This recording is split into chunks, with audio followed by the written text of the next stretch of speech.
Buenas tardes. It is my pleasure to welcome you to our webinar today, Disasters in Puerto Rico and the Impact of the Diaspora. What I would like to do now is give you a brief introduction to where we are in regard to Puerto Rico's economic recovery. How is it proceeding?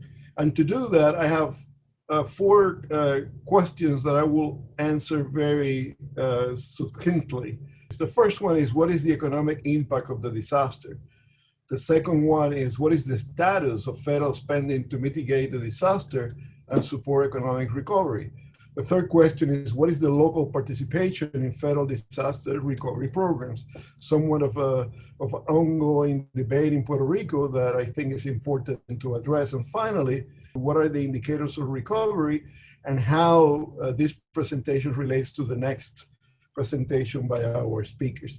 So in this graphic that shows the Puerto Rico Economic Activity Index from 1980 to the present, you can see the relationship between federal policies and sort of an injection of funding in various times, throughout the post-war history. So we start in 1980, and you can see that it's an index based on whatever the GDP was at that time. And what you can see, though, is that there is a period that we come out of a recession. This is when Section 936 was enacted. And then we start climbing as the federal tax credits, impact the economy, economic activity, up to the point where Section 936 is phased out in 1996. And you can start seeing that there's a little bit of a slowdown up to the point where 936 are completely phased out in 2005, and then the economy begins this steep decline. The next policy that was significant for Puerto Rico economic recovery was the ARA, the American Recovery and Reinvestment Act, that was a response to the financial crisis. And you can see that in these following years, 2010, 2011, 2012, the economy recovered a little bit until the funding expired, and then we start going back again in decline, economic decline. That was disrupted by Hurricanes Irma and Maria, and you can see a drop in the gross domestic product, a significant drop, that brought the economy pretty much at the same level that it was in 1980. That is the impact of Hurricanes Irma and Maria on the economy, a devastating impact. The economy starts recovering, and you see a little bit of an uptick in the following period in 2019, yet to be followed in 2020 by both the earthquakes and the pandemic that are also pulling down the economy. So it's a significant impact on the economy. The disasters have really aggravated the long-term decline of the Puerto Rico economy. In this graphic showing the rate of growth of GDP, is a measure of how healthy the economy is. That story about the long-term trend can be seen exactly in terms of the growth of the GDP. And as you can see, at the end of 2017, with the impact of Maria, the economy started into a recession, and it deepened in 2018 with a recovery in 2019, and then back to a downfall of about 6% of GDP now with the pandemic and everything else.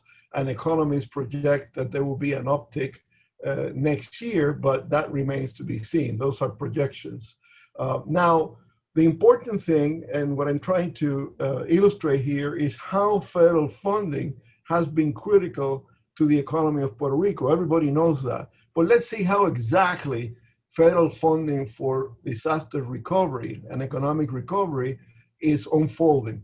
So in this graphic, I present from the FEMA Spending Explorer website, which actually summarizes all the disaster financial aid to Puerto Rico into some very graphic summary of what's going on. And you can see that there are three different types of accounting that you need to keep in mind. The first one is what is allocated. This is what Congress appropriates for Puerto Rico. That goes to the executive, and the executive from that account will assign to the various agencies, according to what Congress legislated, an amount of funding that will be spent when they're satisfied that the local jurisdictions are implementing the policies as they see fit. And then the final column shows you the outlay, the expenditures, the actual payments that have been done from those accounts to the local actors that are implementing the recovery programs, right? So what you can see when we start dissecting those numbers is that of the 46 billions, the big two sort of entries into what Congress appropriated are 20 billion for Community Development Fund, which goes to Vivienda in Puerto Rico, Department of Housing in Puerto Rico, and another 17 billion assigned to FEMA. Everything else pales in comparison. Those are the big two appropriations for disaster recovery. When you see how much of that has been obligated, of the 25 billion, 17 billions went to disaster relief fund to FEMA, okay? And that goes to pay for public assistance, basically anything that has to do with sustaining the population, cleanup, water, health, any that goes in direct assistance to the emergency phase of the recovery. And then you see that HUD received $3.2 billion in terms of obligation from the executive. Part of that has been spent. But when you look at the last slide, in terms of the money that has actually been spent, you see that the big chunk of funding spent corresponds to the FEMA Disaster Relief Fund, the one that goes to the emergency phase of this. And CDBG-DR disappears, or CDBG, the development fund from HUD disappeared from the picture. Why? Because only 96 million of the almost $20 billion in that fund have been actually disbursed as expenses in Puerto Rico, and a good portion of that has to do with administration of the various programs that they are trying to implement. So the delay in approval from the executive is a real impediment to the economic recovery, to the extent that the local agencies cannot begin programs and spending in programs, unless those fundings are released to the local jurisdiction. That's a very important point to keep. The other point that I like to make is how is that funding impacting the local actors, right? So here I present the main program that has been instituted to date with respect to housing. This is a program that is for repair, reconstruction, and relocation, so-called the R3 program. This program allocated about $700 billion for that purpose, right?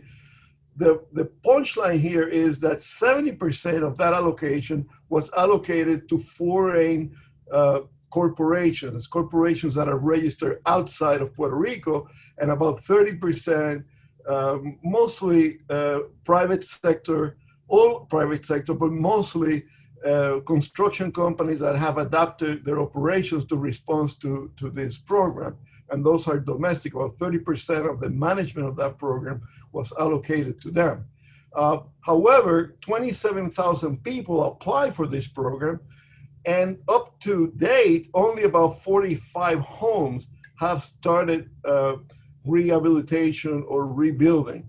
And of those, no one yet has finished that process. So all this to say that between the appropriation to the program implementation to the actual getting results on the ground is a long period of time. So therefore, Puerto Rico is sort of affected by various processes, including the local capacity. I will then present an example of how the low-income housing tax credit, back with the ARA funds, remember, in response to the financial crisis, 2009, 10, 11, 12.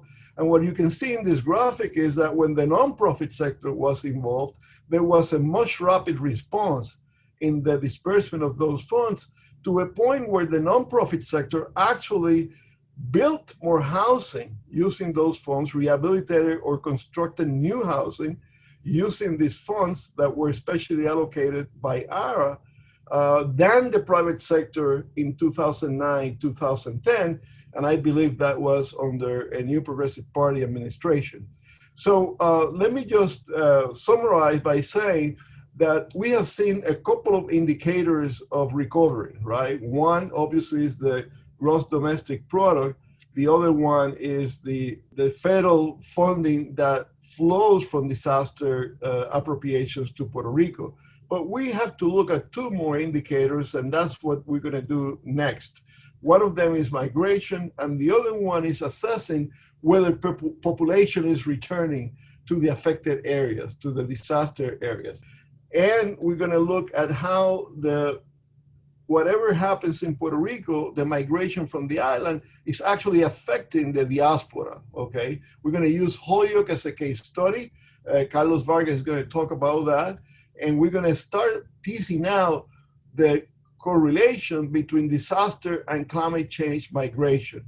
I want to end my remarks by saying that we have a couple more webinars in the making. We have several more activities during the semester, but the next two webinars where we will have panels and experts presenting data and discussing the situation will be one on the impact of COVID on stateside Puerto Rican communities, and another teasing out this issue of civic capacity in Puerto Rico for economic recovery.